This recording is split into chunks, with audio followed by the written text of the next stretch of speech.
내가 하나님의 아들의 이름을 믿는 너희에게 이것을 쓰는 것은 너희로 하여금 너희에게 영생이 있음을 알게 하려 함이라. 그를 향하여 우리가 가진 바 담대함이 이것이니 그의 뜻대로 무엇을 구하면 들으심이라. 우리가 무엇이든지 구하는 바를 들으시는 줄을 안즉 우리가 그에게 구한 그것을 얻은 줄을 또한 아느니라. 누구든지 형제가 사망에 이르지 아니하는 죄 범하는 것을 보거든 구하라. 그리하면 사망에 이르지 아니하는 범죄자들을 위하여 그에게 생명을 주시리라. 사망에 이르는 죄가 있으니 이에 관하여 나는 구하라 하지 않노라.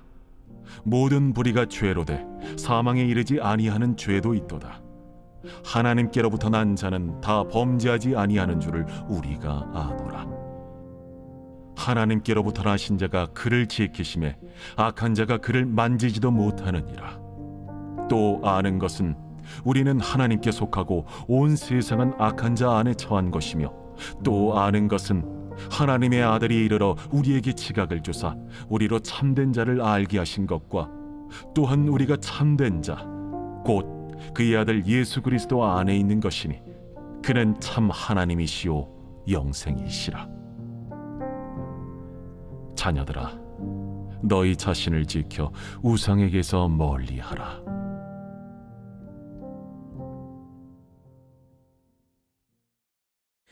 (2021년 12월 29일) 새벽 하나님의 말씀은 요한일서 5장 13절부터 21절입니다. 먼저 14절을 보면 이렇습니다. 그를 향하여 우리의 가진 바 담대한 것이 이것이니 그의 뜻대로 무엇을 구하면 들으심이라. 아멘. 본문은 우리가 하나님께 그의 뜻대로 무엇을 구하면 그 기도를 들으신다고 말씀합니다. 그런데 우리가 어떤 조건의 것들을 구해야 하나님이 그것을 들어주실까요? 이에 대해서는 두 가지 극단적인 견해가 있습니다. 하나는 기도의 내용에 어떤 제한이나 제약을 두지 않고 우리가 하나님께 구한 것을 받느냐 받지 못하느냐는 오직 우리의 믿음에 달린 문제라고 보는 견해입니다. 반면에 그 반대 입장을 취하는 사람들은 우리가 구할 수 있는 것의 범위를 지나치게 한정적으로 말을 합니다. 그들은 우리의 개인적인 욕망을 충족시키기 위한 간구는 응답되지 않으며 오직 하나님의 복음 전파를 위해 필요한 것만이 응답된다고 이야기합니다. 그러다 보니 편법과 같은 기도를 하기도 하죠.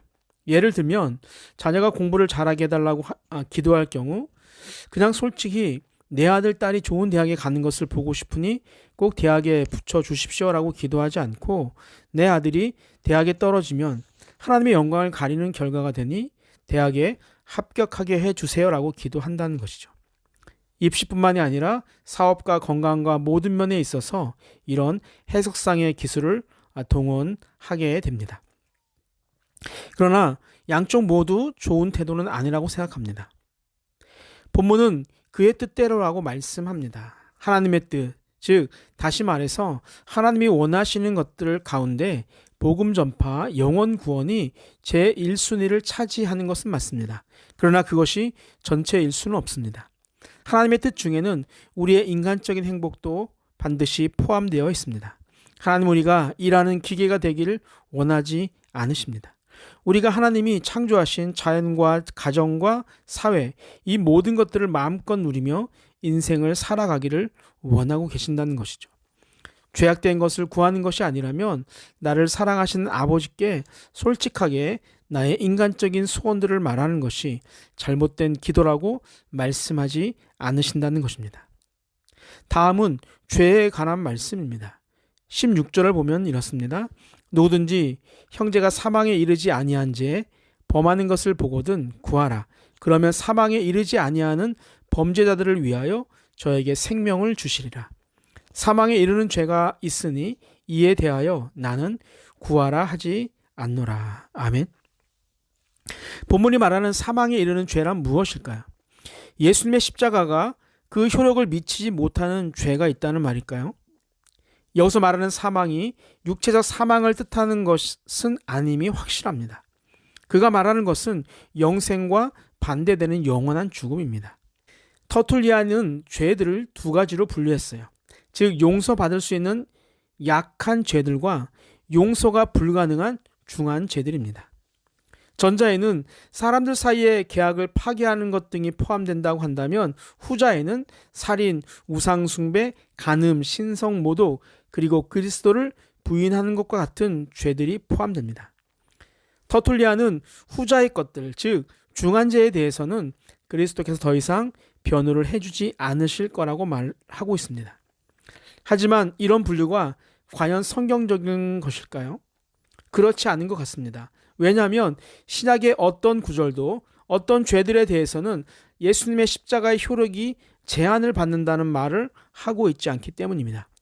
우리가 알기에 그 죄를 범한 후에 아무리 하나님께 회개를 해도 소용이 없는 그런 죄는 없습니다. 그렇다면 본문이 말하고 있는 죄는 무엇일까요? 성경적으로 찾을 수 있는 한 가지 죄는 바로 배교의 죄입니다. 히브리서 6장 4절부터 6절을 보면 한 번 빛을 받고 하늘의 은사를 맛보고 성령에 참여한 바 되고 하나님의 선한 말씀과 내세의 능력을 맛보고도 타락한 자들은 다시 새롭게 하여 회개하게 할 수 없나니 이는 그들이 하나님의 아들을 다시 십자가에 못 박아 드러내놓고 욕되게 함이라 라고 말하고 있습니다. 결국은 타락한 자들은 회개할 수 없다고 한 죄가 바로 배교의 죄일 것입니다. 이것은 또한 예수님이 복음서들 속에서 엄숙하게 경고하고 있는 그 죄와 같습니다. 마태복음 10장 33절을 보면 누구든지 사람 앞에서 나를 부인하면 나도 하늘에 계신 내 아버지 앞에서 저를 부인하리라 라고 말하죠.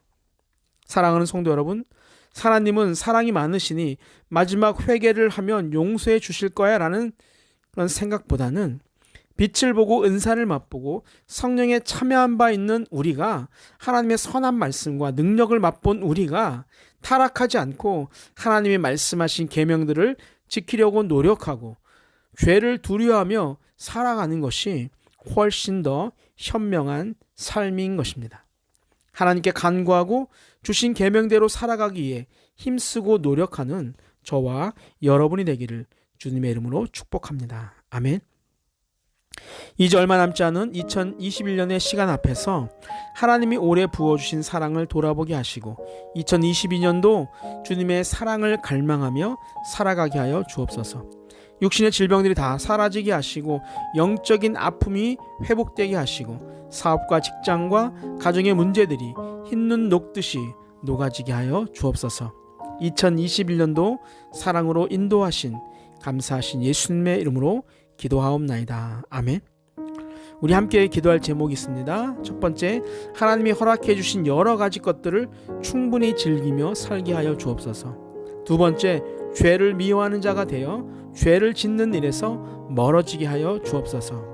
마지막, 수요 예배를 통해 또 성령 하나님의 은혜를 경험하는 자가 되게 하여 주옵소서. 우리 함께 기도하시겠습니다.